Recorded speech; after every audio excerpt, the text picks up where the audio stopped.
Bob Fletcher, are you there? Yes, sir, I sure am. Can you hear me? Yes, we can hear you great, and we just want to hear everything you're willing to share with us tonight. We have actually played audio bites from your recent visit to InfoWars with Alex Jones, and we had noticed, and I know that you did too, that Alex is very uncomfortable with the Planet X subject. Yes, he is. But then again, the bottom line is, first off, it's very scary stuff. And I would wish that I was wrong, but I don't believe I am. And of course, the bottom line is simply, when this planet would approach really close or fairly close, that doesn't have to get terribly close to our backyard. But once it passes by, everything hits the fan. But what happens with an awful lot of people, and it's all right because it's totally understandable. The bottom line, like with Alex. Now, Alex literally he introduced me most of the times when I was on his program. He would introduce me as the one guy that actually persuaded him to go full-time into the radio talk show business, period, Bob Fletcher. And then he used to follow that with a caveat and say that everything Bob has ever found out or discovered or exposed has turned out to be 100% right.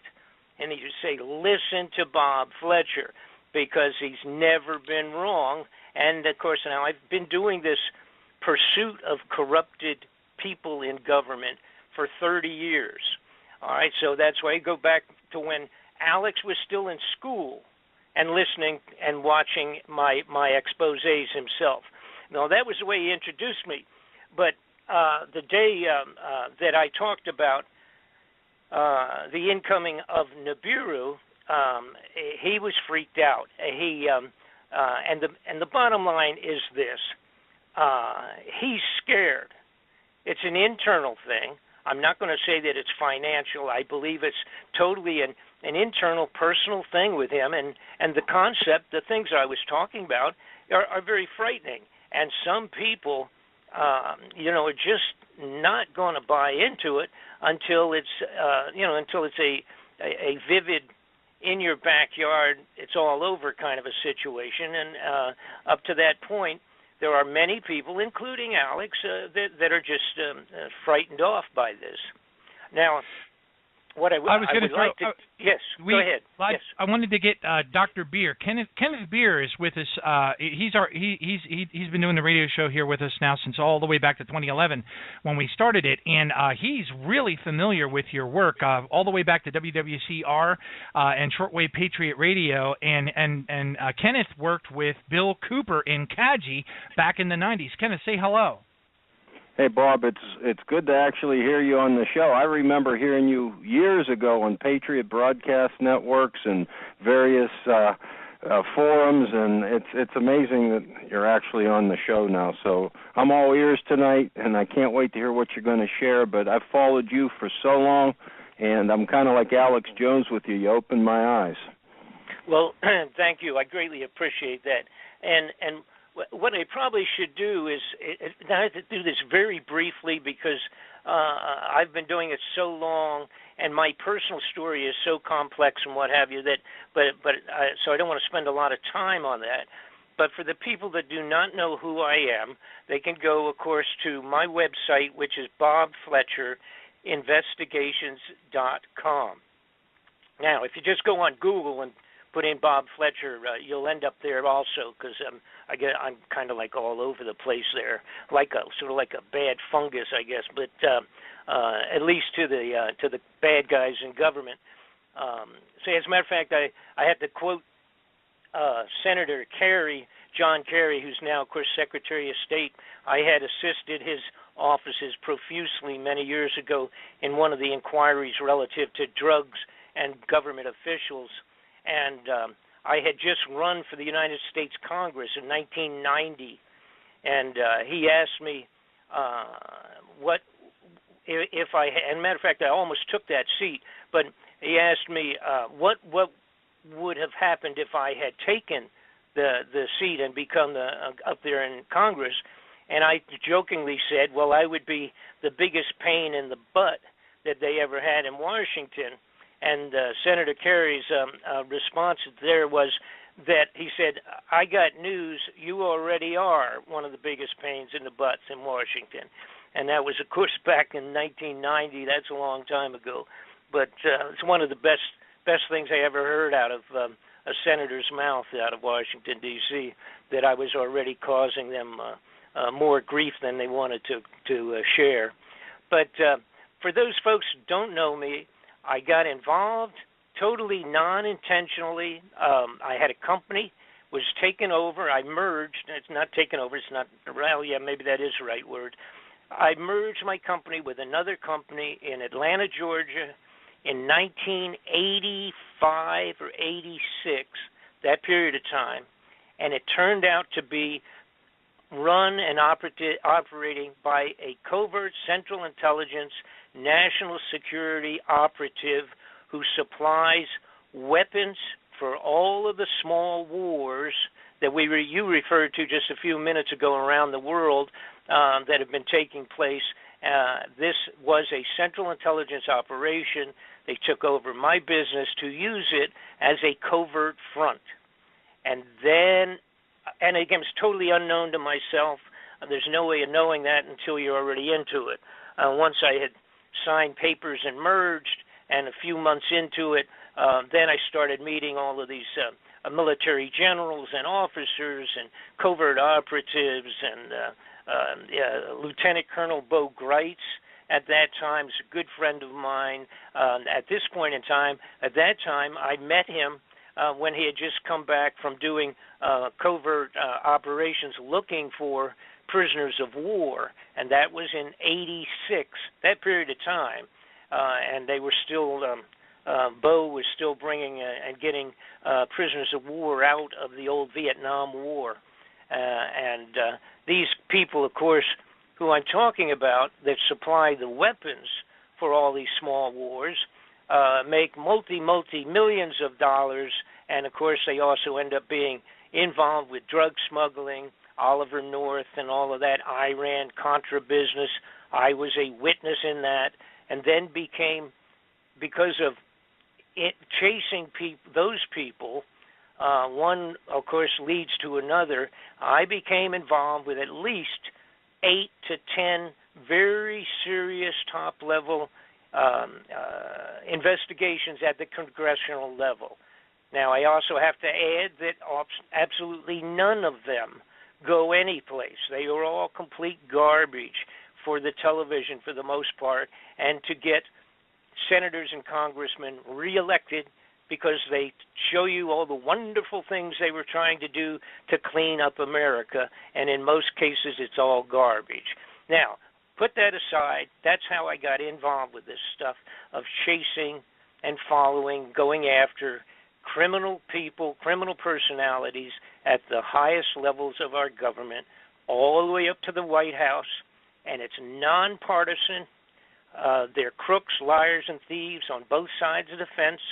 Anybody that goes up there as an honest congressman, and I will use Sonny Bono as a perfect example, anybody that gets in there and goes and ends up getting into the Senate and the Congress, that basically at the very beginning they kind of pull you aside and have a little meeting with you, which basically means that if you come up here and cause a lot of grief, you'll not be back here again for a second term.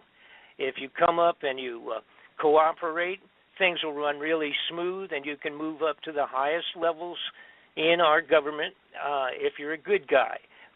From their point of view, a good guy is somebody that keeps their mouth shut regardless of what they see. And in Sonny's case, he was appalled when he got up into the den of thieves in Washington and realized how unbelievably criminal everybody was up there. And there's many, many wonderful stories, but we don't have time to get into those this evening. But nonetheless, Sonny, I bring him up because when he and I worked with Sonny, supplying him with information on and documentation, the best that you can possibly get, supplied him with reams and reams of information related to the Central Intelligence involvement and other agencies, embassies and everybody else, with the drug smuggling, murder, and assassinations.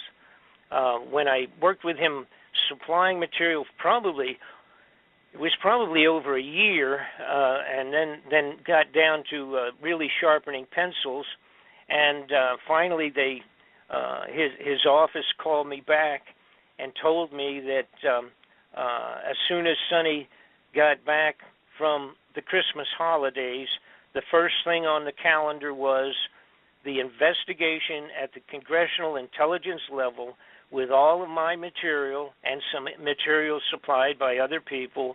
They wanted to make sure I was ready to come back into Washington. I was living in Los Angeles at the time.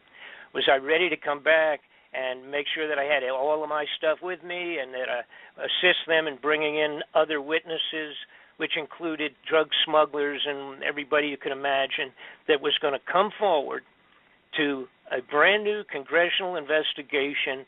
And for one of the first times in the history of congressional inquiries, Sonny's offices informed me that they had subpoena powers. So they were going to be able to force people to come in and force them to either answer questions, or they actually could put them in jail until they decided to cooperate. That never happens normally in any of these inquiries. You know, these guys can go in and sit down, and then they say, oh, I don't remember, or I can't come in right now, I'm doing something else, or this or that, whatever, and they sidestep the serious questions. That wasn't going to happen on this inquiry, and I loved it. I was overwhelmed with joy, and I thought, oh, my God, this is going to be one of the first times we're going to be able to nail people right to the wall with unbelievable criminal activities coming right out of the White House and going up that far. And 10 days later, Sonny Bono was murdered on the top of the ski slopes in Nevada. Of course, they told everybody can remember, they had this traumatic announcement that Sonny had crashed into a tree and died from running into a tree with his skis on. And, of course, nobody knew, because this has been kept very much undercover, the putting together this investigation. You know, nobody knew that at all. And, of course, here I'm sitting in Los Angeles. I could have fallen off of my sofa, I guess, when I saw the news. When I called back into his offices, like a day or two afterwards, they wouldn't take my calls. And I thought, now this is the fellow in the gentleman that ran the office basically for Sonny was a guy I had been close with. You know, we had lunch when I was in Washington and what have you. As a matter of fact, one time when I had gone to Washington about 2 years ahead of this period of time, maybe a year ahead, I was in Washington to stop in there. I stopped in along with other activities I had there, and his name Frank Cullen, he came out and he said, I looked into the office and they had tapes up and they were blocking people off, and he came out and he said, we'll have to go down to the restaurant, we can't come in. And I said, what's going on? Because people were up on the desks and there was powder all over the place from the ceiling, and they were climbing around doing all sorts of stuff. They had electronic equipment, 3 or 4 technicians wandering around in Sonny's offices in the Congress building. And I said, what is going on? And they said, Frank said, somebody's been tapping our entire offices. And now, read my lips, right? Tapping the offices of a congressman in the congressional buildings, in his office buildings. And I said, what in the world? I said, well, you know, that doesn't surprise me, what we're doing, what we're in the middle of right now. And, of course, that would have been at the very beginning of when I was supplying them with the information that I'm referring to drug operations and what have you. So anyhow, the bottom line is that's the kind of stuff I've been involved with, and literally I am afraid, I feel it has really devastated me. I feel that Sonny was murdered because of the material that I had supplied him with, and the investigation that was in fact ready to be cranked up.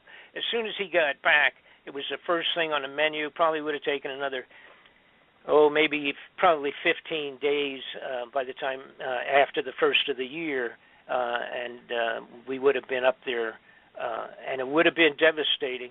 I have live audio and I have live videos of Kuhn, one of the biggest drug smugglers in the world out of Burma, pulled out his records, and it was videotaped by Lieutenant Colonel Bo Greitz. He actually videotaped it when Kuhn saw, this is a drug smuggler in Burma that was the primary supplier of opiates into the free world for many years. He has 40,000 soldiers on the mountainside in Burma. So this is not like five guys, mixing funny white powder down in Mexico someplace.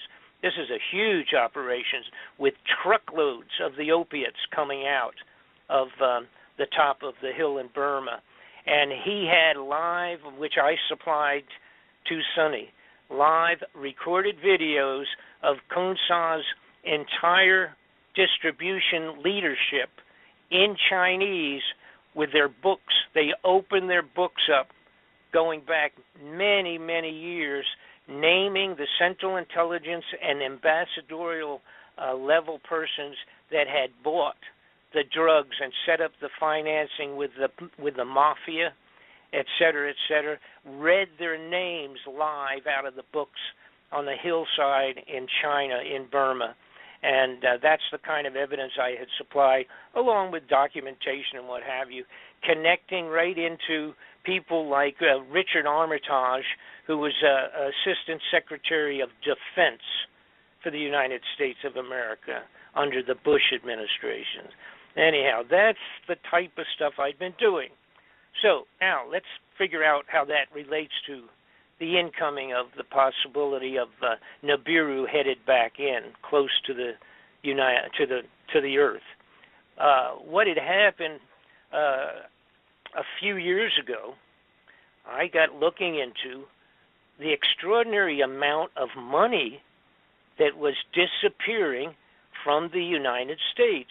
Now, originally, I got to actually admit, I didn't know anything about Planet X. I had heard about it. It's one of those things, like so many millions of things.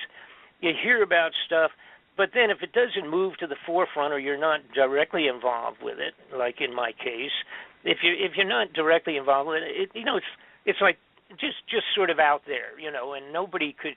There was no real good evidence, as far as I was concerned, many, many years ago, to ever pay any attention to it. But when I started looking into the money that was disappearing, now what am I talking about? For one thing I'm talking about is that all the gold in Fort Knox is gone. It no longer exists. It has been taken, stolen, removed. All right? Now, when I say all of it, whatever, maybe I'm talking about 97% of it or whatever. There's always a couple of roomfuls of gold that people could look at, but that wouldn't mean anything, because if you didn't see all of it, or you didn't have an accounting of it, an audit of all of it, it really doesn't mean anything. We have the big building in Fort Knox that's supposedly filled with it. And then, of course, we have it in New York City and a couple of major banks. They have some of it put away and, behind bars, if you will. And you could go there and probably still see some. They still have it in a few other locations. But for the most part, when you're talking tons of gold in gold bullion, tons and tons of it like there was at one point in time, that's not there anymore. That's just gone.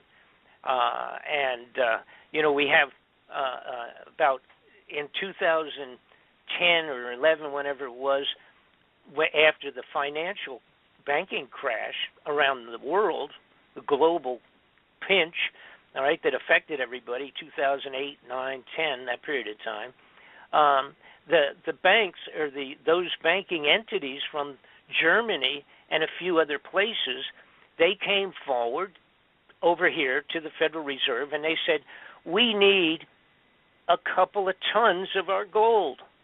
They have, all those nations around the world have deposited their gold, but huge amounts of their gold, at the Fort Knox vaults as a security situation, because some of the nations have always been a little shaky since World War II, and they worried basically about random overthrow of the governments or whatever, that type of insurgencies and what all.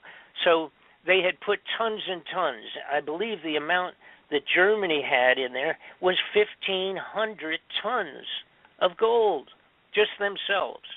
Well, anyhow, they came forward and asked for it, and the Federal Reserve said, oh, no, you can't get it right now. Uh-oh, what's wrong with that picture? If you got a couple $1,000s of mine, I would be upset. But if you had a couple 1,000 tons of gold of mine, I would really be upset. It's kind of figures that the average guy can't even perceive. So following that, there were several other nations that came forward. They asked for their gold, and they were told the same thing. And interestingly, they were told to kind of get back in 2020, in the year 2020, they could probably get a good audit or some of their gold. That was kind of what the original answer was. And then, of course, we had Ron Paul came forward in Washington, and he has for several years said he wants an audit. We require an audit. The United States wants to know if the gold is there, because he agrees with me, and that is that it's gone. And, of course, they told him the same thing. Basically, they just said, go away. You have no right to even require or request at the senatorial, congressional level that you do not have the right, because that's the way it's set up in terms of the Federal Reserve creation and regulations.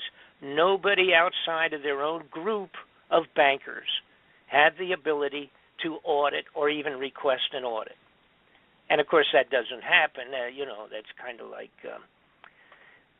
having Al Capone keep track of the mobsters for you or something like that. So that doesn't happen. Right.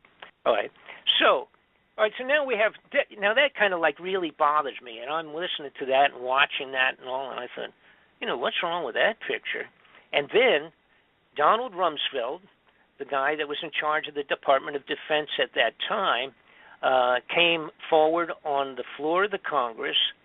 Now, this is important, is the date that he did this, the day before the 9/11 terrorist event in New York. Rumsfeld came forward on the floor of the Congress and said that he had lost, the Department of Defense had lost $2.3 trillion. He said it went back a few years, but apparently they just can't locate it. They don't know where it went. $2.3 trillion over about 10 years. Then, of course, we had the next day was the event that occupied the news for the next 7-8 months, for crying out loud, and that was the outrageous event in New York City. End of story. You never heard again. You never heard a word about Rumsfeld and the Department of Defense missing and losing their money.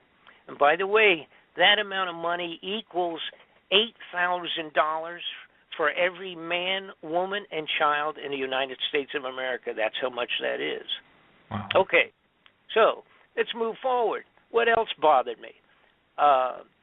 The woman who's in charge of keeping track of the Federal Reserve distribution of funds from the Federal Reserve into international banking, she came out and somebody asked her on the floor of the Congress in an inquiry that they had understood that somehow there was $9 trillion off of the books progressively over the last few years of the banking Federal Reserve being lent out to people, bank systems in Europe, but that they understood it was quote-unquote off the books and it was not really definable as to where it had gone. And she had not acknowledged that that was a fact. So there's $9 trillion. Now, we're not even talking billions. We're talking trillion here. And again, it was progressive over a period of time. But basically, she said that she would look into it. But yeah, she understood there was sort of a, again, they just were not positive where it had gone to. So anyhow, done deal. There goes $9 trillion. By the way, that works out to about $30,000 for every man, woman, and child in the United States of America. So we're almost getting serious money here. So anyhow, when I put all this together, and then there was many, many other outrageous situations with huge, gigantic amounts of money just vanishing progressively over 10, 15, 20 years. So now you got to realize, see, there's no way to money launder $1 trillion. Not you can't, $1 trillion. And we're talking 2.3 vanished from the Defense Department. If you were slick enough to embezzle that out of the funding of the Defense Department, you can't go to the local bank and hide it in your safety deposit box. All right, not even Pablo Escobar, the drug smuggling operations, they couldn't do anything with that. So I sat, and I was thinking, what in the world? Where could money like that go to? What are we talking about here? And again, it's 20, 30 years maybe altogether. This is a total outrageous volume vanished. And then I remembered somebody in 94 had come to me, not just one person, but many people, and I was involved with a bunch of different things, and I testified before the U.S. Intelligence Committee myself in Washington on a couple of things. And the bottom line was, I recalled somebody saying, Bob, are you familiar with the underground facilities that they're building all over the United States? These giant underground hideouts. And, of course, I said, well, I was familiar with some of the military operations, of course, and I knew we had some of the biggest and best underground facilities on Earth for NORAD and that type of, operations. And then, of course, somebody said, well, I'm talking about like even at the Denver airport is a giant underground facility. And, of course, I had a friend that was real close to that and a couple other people that were involved in the financing and what have you of government and all of that. So I was familiar, and I also was familiar that had gone from being a construction of a fancy airport into being extraordinarily over budget. I mean, they kept going, 40 million here, 60 million there, 20 million here. I mean, it just kept going right through the ceiling in terms of cost factor. And after they finished it in 95 and opened it up for use, I had gone with a friend of mine, and we snuck down underground into some of the facilities below, and they were huge. They were gigantic. We had tunnels and tunnels and all kinds of offices and what have, just all kinds of things underneath there. Had nothing to do with the airplanes coming in and out, and entire 7-floor buildings that were buried underground there and what have you. And today, now that was in 95, and I actually photographed and got some film, whatever, that actually somebody ended up stealing, but it doesn't make any difference because now we have a lot more. I have live footage underneath these facilities as we speak. But the point was that was a heads up for me. And then I remember talking to some truck drivers, said they had gone from one facility to another facility, probably 800 miles away, driving in his 18-wheeler, 40-foot truck, making deliveries between different points underground. And by the way, we're talking about facilities so large that 2 lanes cross each other for 18-wheelers underground, and mag-levitated trains going as fast as the speed of sound underground from one location to another. So the next point in my process of looking into this stuff was also the realization that somebody had come to me. Here's what had happened. So I explain this. Once I got involved with all of this stuff and had been doing it for 30 years, I had so many people coming, and they would say, hey, I work for the CIA, or I work for this, or I work for that. And I mean, I would meet them in some cases face to face. Several of them became friends, and they would just say, look, I can't come out. I'll get blown away. But let me just give you this, and I would get a packet of information, or I'd get some photographs, or I would get this, or get that, or whatever. And that happened over and over again because so many of the bad guys were the same bad guys, interfaced with people 10, 20 years ago, and now they're mixed with a different group, maybe 3 or 4 other guys, and they're carrying out more covert operations around the world, doing A, B, and C. So that was what had happened to me, see. So it ended up where I was like a sounding board, and I used to, again, when different investigations came up, congressmen, senatorial offices, et cetera, would call me, and they would say, hey, we're looking into this. Do you have anything with this guy and that guy or that bank or this? And I would say either no, I don't, or I would say, oh, yeah, wait a minute. He was involved with A, B, and C over there 5 years ago. So that was what had happened. That was what had created my original lifestyle, if you will, and keeping me in this junk. So now let's get back to all the crazy stuff going on underground. I had somebody came to me and said, these underground facilities, they're all over the United States, but to add to it, they're doing it all over the world, in the major nations of the world are doing a similar thing, building these underground hideouts. And they said, well, let me show you this in Russia. Let me show you what they're doing in China. Let me show you this. So then I started thinking, what in the world's going on? All of a sudden, these criminals have been stealing millions for their own pockets. Now they shifted gears, and they're stealing billions and billions, adding up to trillions, and they're building underground hideouts.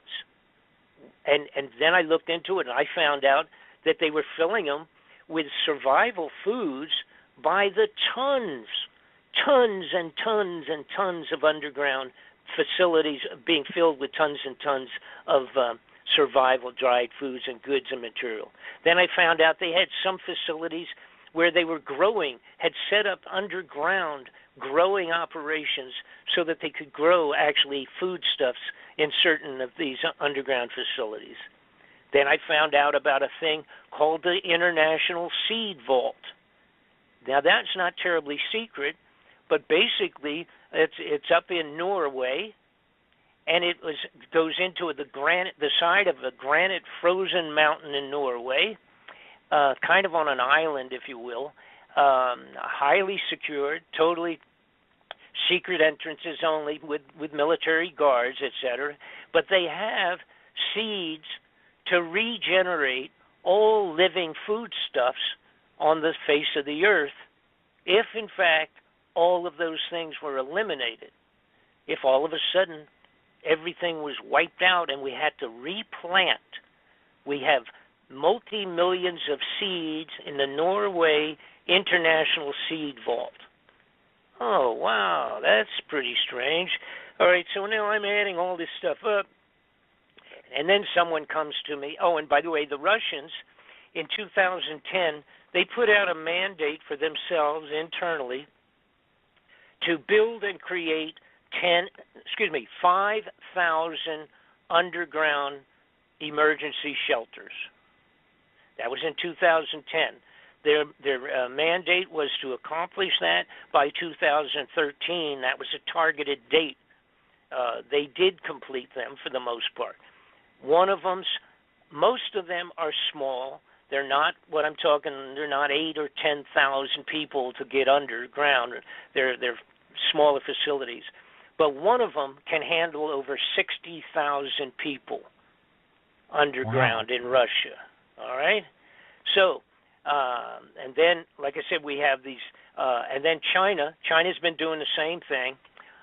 They have, and these are dug with these gigantic digging, tunnel boring machines that are so large. The bigger ones, they can go a couple of miles a day into the side of a mountain, and when they're done, back out, and you could drive an 18-wheeler down where they've been. That's it. Just punch a big hole, come back out, and you could drive an 18-wheeler facility into the side of a mountain or underground. So that's how they're built in terms of the basic drilling of these things. The Red Chinese have one single drill that is 3 of them in tandem, big enough so that they go into the side of a mountain, pull it out, and 2 18-wheelers can go side by side, driving into or under the ground with these facilities. So the next point obviously was, what in the world, what is the possible reason for this kind of expenditure of funds? And by the way, see, if anybody wants to know, everybody ever scratch their head and say, how come they don't fix 50,000 bridges and tunnels and what have you in the United States of America, all of our infrastructure? They haven't spent a penny on that stuff in 30 years. We have bridges today with 1 million cars going over it every day into major cities that technically should be condemned. And the numbers of that, by the way, and of course all this stuff, a guy can individually look up on your computers. You want to find about, just put something in your computer like Google, like infrastructure problems in America, and put that up, and you see the figures. It'll blow your mind. But they're not doing anything. They're not doing anything on any of that stuff. The money is not there. Where's all the money? The money is underground in these hideouts for the elite.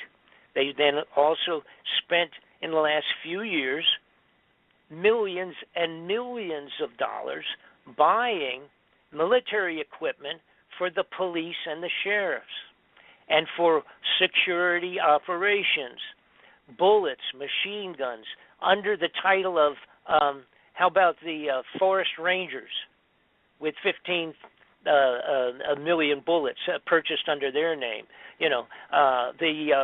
Not only Forest Ranger, how about the Internal Revenue Service? Thousands of bullets and machine guns and that type of stuff. All right? So we say, what's that got to do with it, Bob? Well, it has to do with social riot control up on the top of the ground when the elite are down under the ground. And then finally it came to me, exactly, I don't remember what it was. Maybe I told some people I was looking into all these different things, and somebody simply said, Nibiru, Planet X, has been finally really discovered, and it's coming back. So then I started doing some snooping because I didn't even know what they were talking about. And I said, I remember something about that. And back, as a matter of fact, in the 50s and the 60s, it was like in Look magazine, Reader's Digest, and for all of our young people out there, these were big, important magazines in the United States that were better than most of the newspapers. And they had done stories about Planet X in the early 50s and 60s. But at that time, they said, even if it was really found and located, don't worry about it because that's 50 or 60 years from now, right? Uh-oh. Guess what, guys? It's 50 or 60 years since they wrote those stories, okay? So now's the time you do start worrying about it. Somebody brought to my attention a fellow named Zecharia Sitchin. It's a guy that had done the had gone into the Sumerian clay tablets. By the way, there was like thousands and thousands discovered over there in Iran, going back 4,000 years. And he deciphered them and discovered that there was this planet called Nibiru, which is Planet X, or part of the same small system, that was coming around, had come around several different times, but it had been written up in these clay tablets that basically that was what had generated Noah's floods. One of the close passings of this Planet X, Nibiru, was what had created the floods in Noah's time. Now, there's always all kinds of, because when you start going back 1,000, 2,000, 3,000, 4,000 years and deciphering things and analyzing them and all, it takes an awful lot of study to do the right comparisons as to time and date. The dates have all changed. Calendars had changed. There's differences of biblical time relative to calendars and timekeeping relative to other nation states at that, going back that far in antiquity. But the Bible writes about it. The Quran writes about it. There have been cave drawings and writings on the walls that writes about it. And then, of course, when Dr. Sitchin finished doing his deciphering of this thing and said that it was going to be coming back around, of course, it's a typical human nature, just like Alex Jones being afraid of the fact that it might be true. It's human nature in science that if you don't have a good video of this thing, nobody believes you. It takes an awful lot to get science to change their opinions or change their precepts of things, events, astronomy, whatever it is. But lo and behold, Dr. Sitchin finds out that a fellow named Dr. Harrington, who ran actually was the head of the observatory, the Naval Observatory for the United States of America. He got interested in Sitchin's proposal on this faraway planet that has this huge orbit, goes way out and then comes back in again and then way out again. And he started looking into it and kind of studied it for about 10 years, I guess. And then finally he said, we think we found it. Now, this is the Naval Astronomy, the actual planetarium observatory, if you will, for the United States Navy. And this guy ran it. Okay? He called Sitchin in to his offices and sat down with him. And I'm not sure off the top of my head. I have 10 million things in my feeble little mind here, but I don't have the exact date. It's not important. I think it was 1990. And so Sitchin sits down with Harrington. Harrington says, I agree with you. I think that you're absolutely right. And as soon as he said that, in a short period of time, he became ill and he died of cancer in about, within a couple of years before he was able to complete his official report. Now, people, of course, could throw stones at that since the final report was never accomplished, but we have the actual videotape of the meeting between Sitchin and Harrington when Dr. Harrington admitted he was right and they had found it. So some point in time, and by the way, I have to say this also, I just throw this in. And I'm going to use the word credible because it's hard to know if they are or not, but every one of the people that would be called prophets that are any good. All right, the really best quote unquote prophets going back 1,000 years or 500 years or 7 or 4 or 6, all of them talk specifically about Nibiru, the planet X coming back around, causing all of these different problems, et cetera, et cetera. And it included Mother Shipton from England 400 years ago that predicted scuba diving, submarines, automobiles, tanks, harvesting equipment, generators, computer systems, all of that.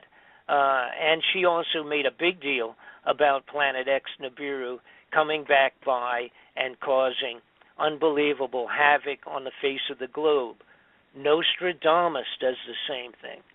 And my point, I guess, here is when you have all of the religions, all the religious writings, even the monks on the top of the mountains in Tibet have the same stories, the same information related to the return of Nibiru.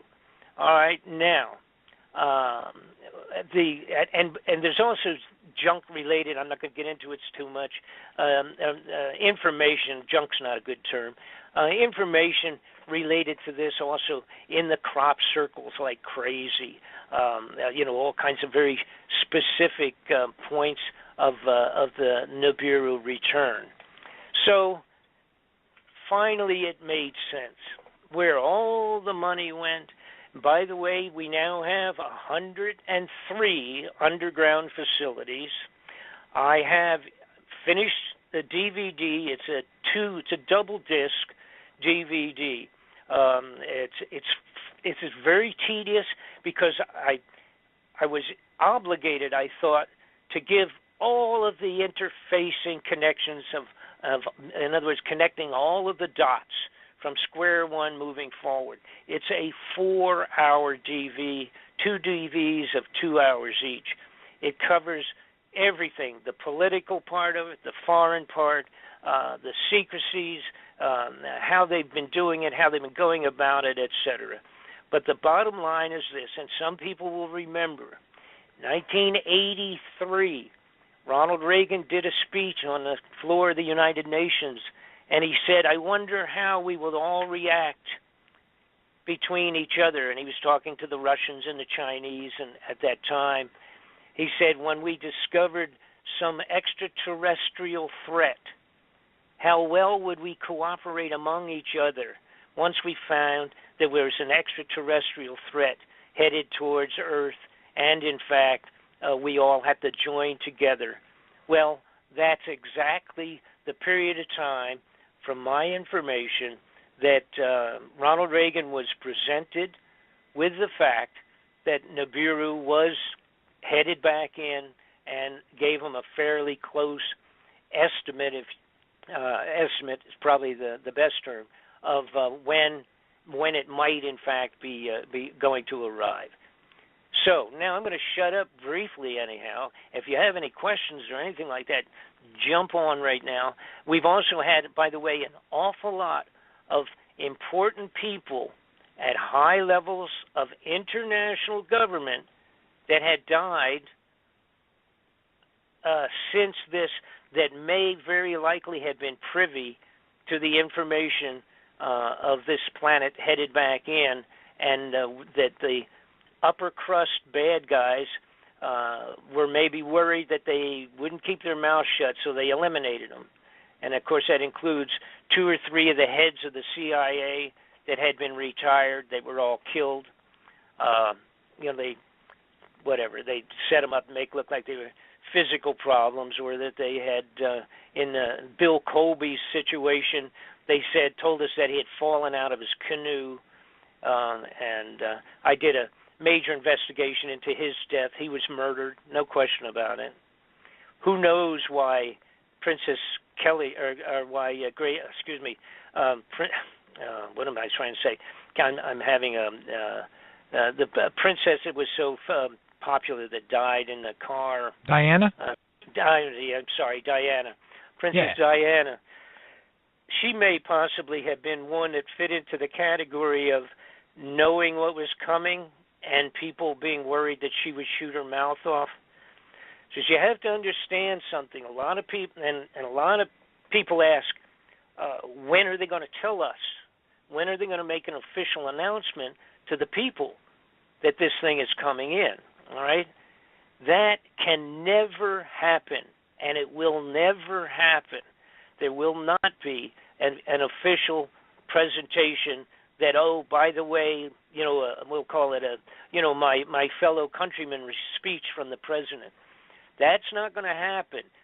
Now, if it does happen, let me rephrase it. It may possibly happen, but when it does, the United States will already have to be under martial law. The entire country has to be under martial law before they make that presentation. And, of course, when they do make it, all those people that have their tickets to go underground are already going to be there, and the speech will be put out on a pre-recorded format to the rest of the world. They're going to be gone, and they don't want any interruption on their way down into the tunnels, all right? So the bottom line is, my opinion is, they probably will never make that announcement official. But before it becomes visible in the sky, where people start saying, and thousands of just average folks, but also, of course, the amateur astronomers, before any of them get to where they can actually say, uh-oh, there's a new star. And then a week later, it's going to be a little bit bigger, and then it's going to be a little bit bigger. And before that happens, and it starts becoming the talk of the Earth, we will be in martial law. That's where the equipment, the military equipment's been supplied going back to the 90s to the sheriffs and the police departments all around the world, all around the United States, and including things like grenade launchers, bazookas, personnel carriers. Some of it they talked about there in Missouri when they're having the racial problems here recently, and they complained. They said, what's with the police coming out with water cannons and personnel carriers and armored cars and all that? Where'd that come from in Missouri, because people hadn't paid attention, see? But these things have been placed continuously since the 90s, and the only caveat, the only extra little sidebar to it was that they would supply them for almost nothing. They could make long-term payments to the, for the leftover, quote-unquote, leftover military equipment that was being made available to these policing operations. The only thing was they had to agree that if they were ever needed for a national emergency, quote-unquote, that they would come on board, with whatever federal agency that requested their help, and that they would use it appropriately, and of course, these guys, it's great. These sheriffs getting, 50 caliber machine guns on the top of a troop carrier, for crying out loud, in the North Carolinas. I mean, they love that, We'll sign anything. What do I got to sign? That's great. Get me a couple of those and a couple of few bazookas and a bunch of gas masks, and yeah, we want all that stuff. So that's been going on like crazy, and that's all going to be, that's already in place. All right, that's all out there already, and continuing to move. That's where all those thousands of bullets and everything to all these stupid little bureaucratic offices have signed off on thousands of sidearms and bullets and stuff like that. What in the world would that be for? And there's so much that they've ordered, you could fight a third world war with the junk that they've put out and distributed across the police forces and the forestry department and that kind of junk, IRS. What's going on? Now, I also, to shift gears again, another fine point. I got looking into, and by the way, I took 3 years creating these 2 DVDs. And I won't tell you how many problems I had. They've been trying to shut this thing down profusely. My computer's been tapped as many as 3,000 times in a couple of years. So, and anyhow, that's the side, a little nothing. I looked into the religious part of it. I thought, the Pope, and at that level, all right, they got to be involved. And I started snooping. Son of a gun, guess what? The Vatican built an infrared telescope in Arizona, built and owned by the Vatican, owned and operated cooperatively by the United States government, NASA people, but it's owned by them. And by the way, guess what they call it? Lucifer. That's right out of the Vatican. They named their own infrared telescope Lucifer. Now, the Planet X at this point in time can only really be photographed properly by very powerful infrared telescopes. It doesn't put out its own light, therefore it's something that's not simply seen easily. Theoretically, Planet X is 5 times the diameter of Earth. It carries along with it 4 or 5 moons of its own, somewhat like a separate little solar system, with the bigger planet being what would represent the sun, and then the moons around it. It's kind of like its own little solar system. Trying to hit on a few of the more poignant. Oh, okay. I know a lot of people have heard about this. Some people haven't. But why would, if we didn't have something like this happening, why would the Centers for Disease Control order up and purchase over 500,000 coffins designed exclusively, even including in the patents itself, designed exclusively to accommodate possibly 2 or 3 adults and designed specifically to be cremated? These are bought, ordered up, purchased, and delivered over 2 years ago to the Center for Disease Control. Something's wrong with that picture, folks. You got to worry about that. The other thing that people ask me, again, maybe possibly being a little bit repetitious, but a lot of people ask, why can't we just go out in the backyard and see it? Well, first off, it's way far off in terms of distance still. It is already affecting everything. The crazy weather that we have on the globe in the last 2 years, it can be, I think, my opinion, along with people that are on the scientific side of it. I didn't come to this as a scientist, as an astronomer. I have to depend on people that have been doing it for years. Some of this I discovered myself once I learned what was happening. For example, all of the planets have been changing, going from Pluto inward. All of the planets have been heating up. Their surface chemistries have been altering. There's having storms on the face of some planets. They've never seen that ever before. That's right. Some of the planets are wiggling, jumping around a little bit in their orbits. They're not quite sure what's going on with that. All right? Now, Planet X comes back from a distance out beyond the Oort cloud.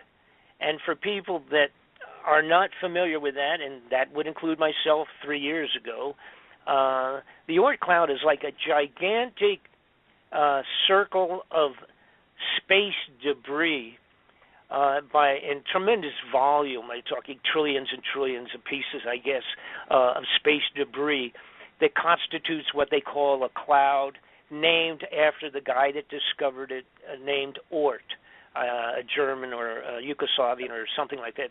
Anyhow, it comes in from way out there. That Oort cloud, so that you get a handle on this, that Oort cloud surrounds the entire solar system that we are existing in. All right, so that's how big it is and how far out it is. All right, the Planet X is said to be returning from way out past that, coming back in, and when it travels, it's like a bowl. I refer it to like the bowling ball effect. It's like a bowling ball coming down the alley into the 10 pins at the end of the alley, and as it goes into all of that debris and everything else on it, making its way on inward, it's affecting by gravitational effects and physical collision, etc. It's banging junk all over in every possible direction into the universe. We have had an increase in meteors and meteorites just in the last 3-4 years. I mean, and unless you're completely out of it, you can just watch the regular NBC, CBS News, and you can see every once in a while they say, "Oh, there was another meteor was seen," and they'll show this ball of fire coming down over California, and then they say, "Oh, a week or two later, there's another one someplace else, and someplace else, and someplace." It's global. They're all over. They're coming in like crazy because they've been cultivated and smacked and dislodged from where their normal little homeland would be, floating around in space, because of this Nibiru coming back in with this whole little solar system of its own, heading back. The idea is now there are, in fact, and I have to kind of give credit and point out and make a real important point here. There are a couple of different points of view whether Nibiru will come back in on our plane. We are on what's called the plane of the ecliptic, which is somewhat all of the planets reasonably on a flat plane. If you put your arm out away from your body, if you put your arm out flat, straight out, the plane of ecliptic that we are rotating on in our orbit and all of the other planets on their orbits is all pretty much reasonably on that flat plane. Now, if you go down, move your hand downward about 12 or 8 inches, that would represent approximately a 30-degree slant off from a straight arm, a straight point where your arm would be out straight. That would be about a 30-degree off of the ecliptic. Now, the half of the people think that it will be coming in pretty close to flat plane. The rest of them think it's going to come in at about 30 degrees to the from below us, and cutting through, sort of like cutting through a pie, but cutting through on that 30-degree angle, coming up around the sun and then back out again on that angle. Either one doesn't make any difference to me. My point, of course, is just if the darn thing's coming and it's going to, create the problems that it will create. So you do have a difference of opinion of people that are on both sides of the fence, equally as intelligent and schooled on astronomy as each other, but talking about slight differences on that. Now, it would make a difference of how long we would be affected. And again, I must point out there's a fellow named Gil Broussard has done a tremendous amount of study on this himself for many years. He's matched up all the dates of when it previously had come by and caused problems there. And again, this is where you have two different thought factors here.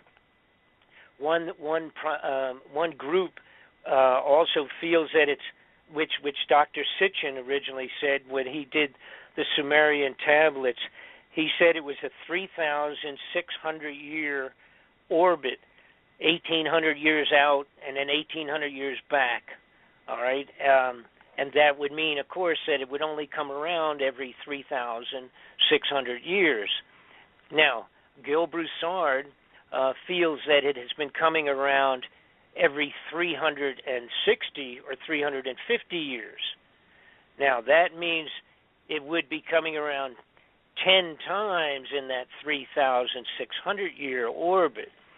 Now, originally, I thought, being totally a novice in this stuff anyhow, I thought, wow, 3,600 years, that's really a long orbit. Does that even make physical sense? How come it doesn't fly apart in that period of time, et cetera, et cetera? But then I realized that we had a comet. Everybody's familiar with Halley's Comet. Halley's Comet comes around every 75 years. And then I realized that there was another comet that came around a little while back I think discovered in the 60s or something like that, that actually was it was called the Hale-Bopp Comet. And it came around a few years ago, had never been seen before, was not logged in any place. And it was pretty good size, just like Halley's Comet. And it was a 4,200-year orbit. See, so that's 1,000 almost, 700, 800 years longer than the 3,600 that was perceived for Planet X. So that long orbit is a reality. That's all I'm saying. It actually, now as it is, this particularly Hale-Bopp comet will not be coming around for another 4,000 years, so we don't have to worry about that. And of course, it was just a comet. The difference here is we're talking potentially a physical planet the size of 5 times Earth. It supposedly passed through the last time. There has been writings on this. Again, I go back to antiquity, all over the place describing the last passing of this thing. If it was 360 years ago, or if it was 3,600 years ago, it makes no difference. The United States elite criminal personalities at the top of our government have stolen the money, built 100 of these underground facilities and filled them up, not with foodstuffs, for 50 years from today. Why are they having them completed last year and this year and 4 years ago all over America, keeping them top secret, spending every buck they could steal, including the gold, all of that money going down underground, if they do not perceive this to be coming back in a short period of time. Period. Now, let me leave this open now to you guys. You got any questions? More than 700 of them. Please go ahead and ask, and if I can answer it, I will, and if I can't, I'll just tell you I don't know. Oh, great. Well, I'll tell you what, this has been unbelievable. You have touched upon every major point that, wow. Thank God. And I'll share some things with you, and then I'll also pass over a couple of questions that some people had sent in. What's fascinating is that when you look at, if you were to make yourself a model of the solar system, of our solar system, and then create a second model of another solar system, bigger, smaller, doesn't really matter, and you would take the two models and you would slowly move them toward one another, and then and move them past one another in an elliptical orbit, which is arguably what this is supposed to be in.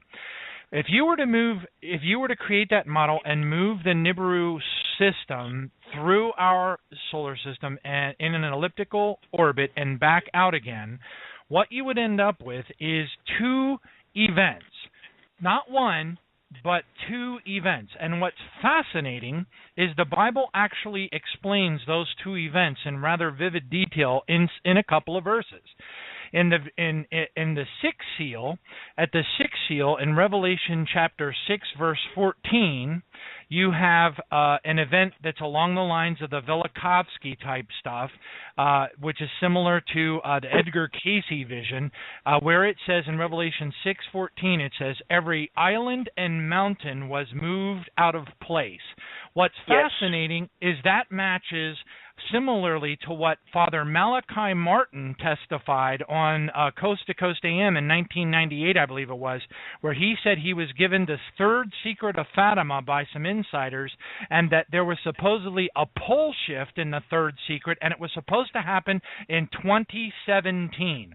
Now, if Nibiru, the system, moves through our ecliptic plane and comes back on the elliptical orbit through again a second time, what's fascinating is about 3 years later, arguably, because the Great Tribulation of the Bible is about 3.5 years long, okay, Revelation 16, verse 20, in contrast to Revelation 6:14, says every island fled away and the mountains were not found. So what you Absolutely. have in so then you have a dynamic in Revelation 16, verse 20, that is very similar to what you see in the movie 2012, where the crust of the earth completely gave way and entire continents were destroyed. And that's fascinating because the timeline just seems to follow suit with an elliptical orbit of a star system moving through our solar system. One of the questions that someone had submitted was, have you heard any word in your from people in your sources and such about Puerto Rico, something happening in Puerto Rico, FEMA coffins, stockpiles of emergency supplies, things like that, anything associated with Puerto Rico? There is a prophet by the name of Efrain Rodriguez who's talking about a comet or an asteroid splashing down off the coast of Puerto Rico. What do you know about that? Yes, I know that the reality is that a huge amount of maybe even either a secondary order or the bulk of that first order of at least 500,000 of those coffins I referred to have been moved for storage there. I do know that a couple of million body bags were ordered up and have ended up there in terms of a storage. Now, I don't know if, in fact, first off, I don't believe there's any way anybody at this point in time could say XYZ is going to hit into the waters close there or something of that sort. I don't know. Personally, my gut feeling overall is that that probably would be a lousy place, but for some reason, temporarily, yes, that's a truism. That stuff is down there, or at least some of it, and in big numbers. That's all I can say as far as that's concerned. I'm not positive about if anybody would have the ability to get close enough to say. And besides, here's the other point. If we saw a tsunami in a couple of years ago, and we witnessed that, and it was unbelievable. And that was from an earthquake way far out in the ocean. These tsunamis that would be set up and generated from large, let's say something the size of a school bus, anything the size of like a school bus that went into any of the oceans on the earth, will set up tsunamis that would be shocking to almost every coastline, east and west, away from the center point. It only takes something that big if it's coming in at the speeds that these would be coming in. We witnessed one, and now this is another important point as people relate to why can't we see these things, et cetera. First off, it's not close enough.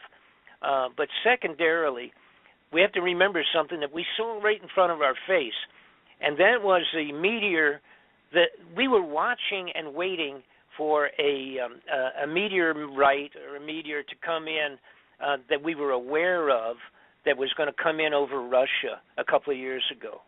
And then on the same day, a secondary, which apparently had no connection to the first one, a secondary one came in and blew up really violently and blew like 2,000 windows out in Russia and injured a whole bunch of people, et cetera. It was like a big bomb going off in the atmosphere. It actually did burn up and explode. Most of it did before it even hit, and when it hit, it went into a lake that was ice covered, and it was only the biggest piece, I think, that went into the lake was only about 15 feet across or something, but fortunately just went into a lake covered with ice. But everybody right away said, where did that come from? Nobody on the face of the earth saw that thing coming in. No one. And when the head of NASA was asked about it a while later, he simply said, it came in from the direction of the sun, and we could not see it. We did not, and we could not see it with any of our scopes. Okay? And then also, by the way, he was asked if a large element was coming towards Earth, and we knew it was coming in 60 days, what could we do?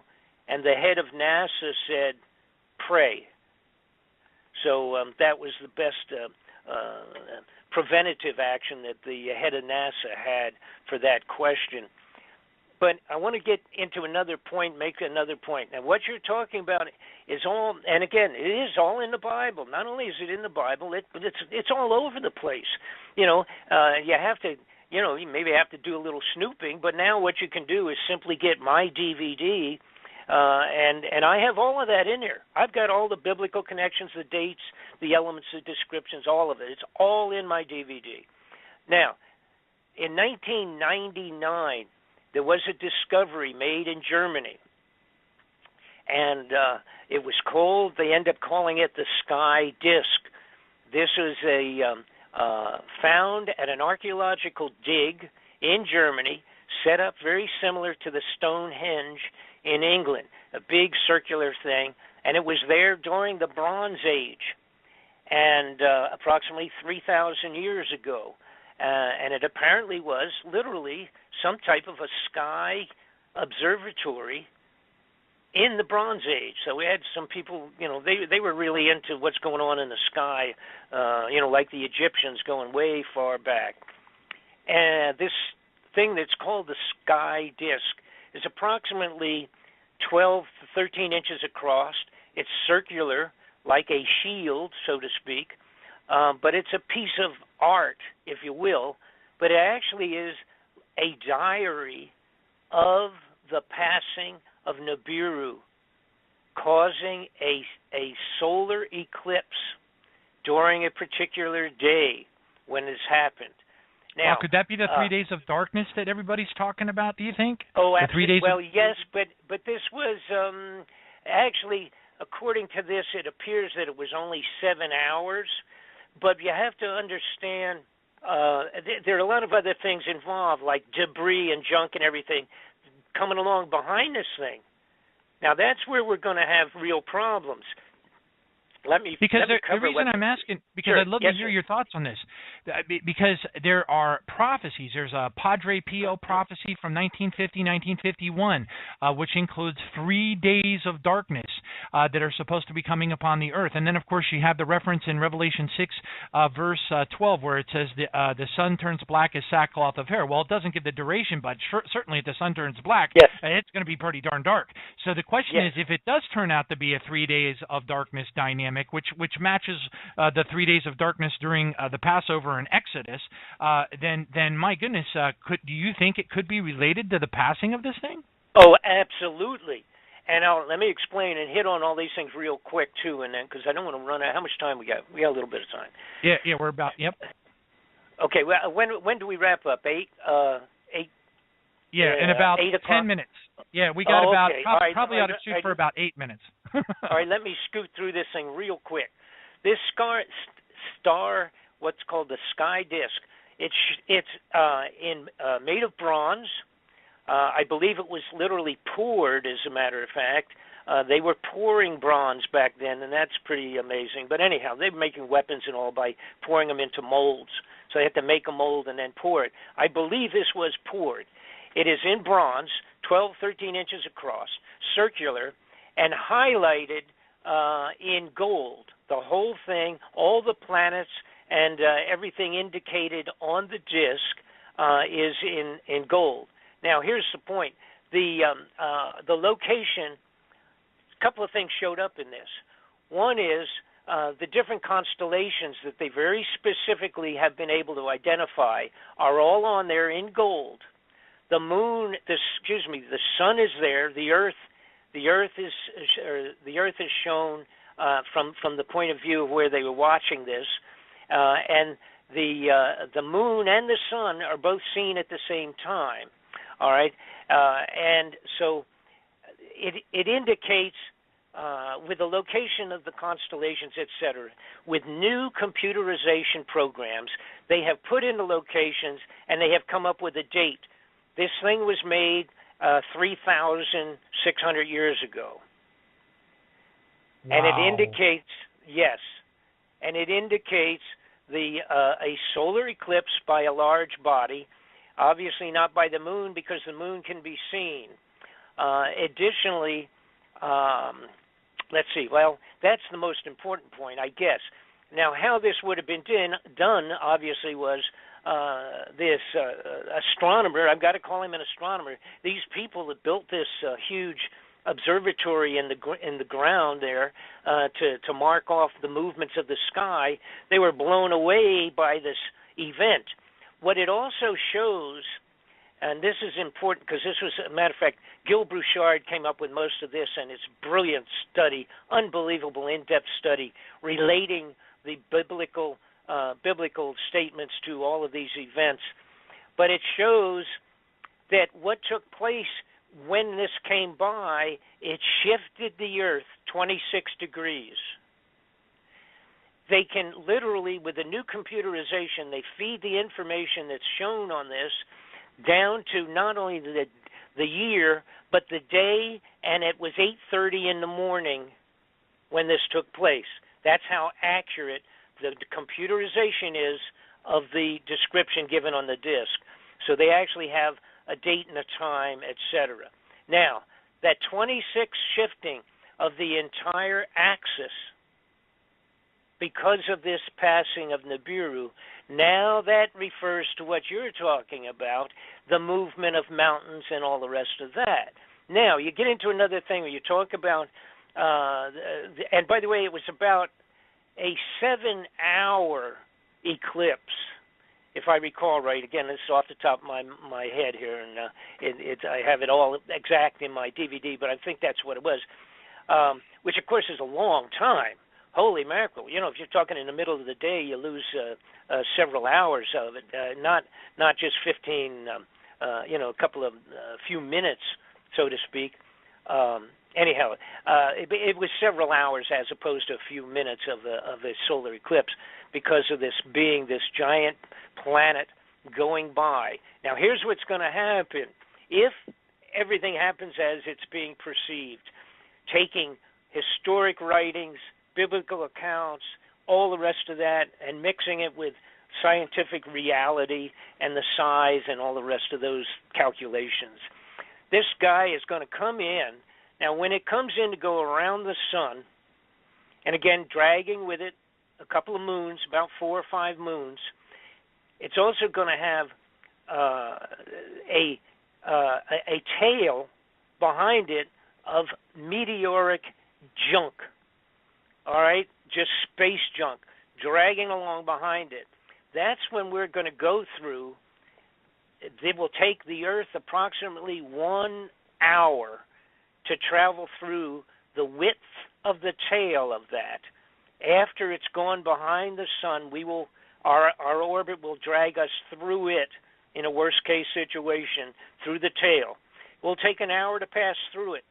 During that hour, we will be going through a hailstorm of meteors. Burning hail, which is described in the Bible. Okay, that's what killed all these soldiers and all sorts of things, etc., described very specifically in the Bible. Oh, absolutely. Revelation 6:13 says, "And the stars from the heaven fell to the earth as a fig tree drops its late figs when it's shaken by a mighty wind." We're down to the 5-minute mark. I'd love to have you tell people where they can go to get your DVD set in a little bit more detail. I'm looking at your website right now, and I don't see the link for it. It says Home About Media Videos. Where can people go to get this DVD set? If you go to and you have at least there, if you're are you just on Google? Here's the point. Just go on BobFletcherInvestigations.com.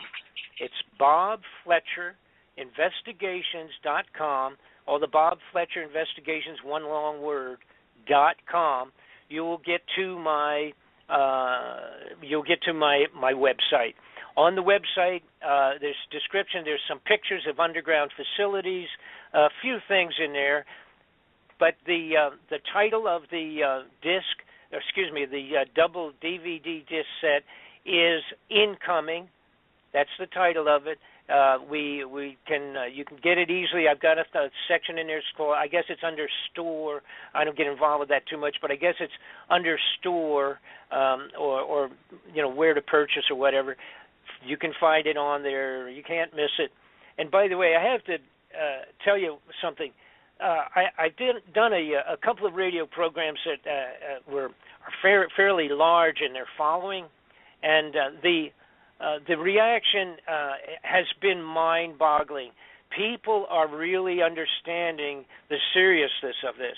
Now, I want to get in real quick. I do give you an estimate of all of these professionals of when we might see this. And it's interesting because you talk about Passover and the relationship to the biblical statements on this crazy thing. The estimate is that possibly by next December, the star will be seen first up in the sky, that the Planet X will be seen as a star. The earliest time has been calculated to be next December, and for it to pass by March and April. Wow. Of the very 90 days later, the Passover. That would be the very earliest. The very latest would be any one of the other following 2 or 3 years. In other words, it'll be seen in December, and then within 90 days it'll pass by. That's when the problem hits the fan. It will constitute blocking the sun not only itself, but by all the debris and junk, plus the volcanic activity. As we speak today, the volcanic activity on the Earth is amazing. A couple of weeks ago, it was 37 of them at one time was going off. Nobody's talking much about that, but it's in reality. You can look up the activity and what have you. It will cause volcanoes. It will cause tsunamis that will be mind-boggling. The gravitational effect. We have to remember, and I get into this also in the DVD. You have to remember that the moon pulls our waters in and out all the time with the tides. Okay, this thing is 5 times the size of Earth. The gravitational effect would be mind-boggling to all of the oceans and the coastlines. So it's a multitude of problems, and the 2012. The title 2012 motion picture that you saw that was created in 2010, I am afraid, is very, very close to what we're talking about with Nibiru. Amen. Praise God. And we are down to the 160-second mark. Thank you so much, Bob. God bless you. Let's just go ahead. Father God, in the name of Jesus, we just pray that this word will be spread, that people will be doers of the word, not just hearers of the word, deceiving themselves. James 1:22, that you will send this information out to people so that they can be made aware of what is coming upon this earth and get themselves right with the King of Kings and the Lord of Lords, Jesus Christ. Father, we just want to lift up Brother Bob Fletcher. We pray for his health. We lift him up, Father. Make him feel better. We pray for your divine healing power to come down upon him so that he can continue to live and spread the word and wake people up to the time that we are on. This is an exciting time to be alive, and we give you all the glory. Thank you, Jesus, and thank you, Brother Bob, for joining us tonight. Thank you so much. God bless you. Thank you. God bless.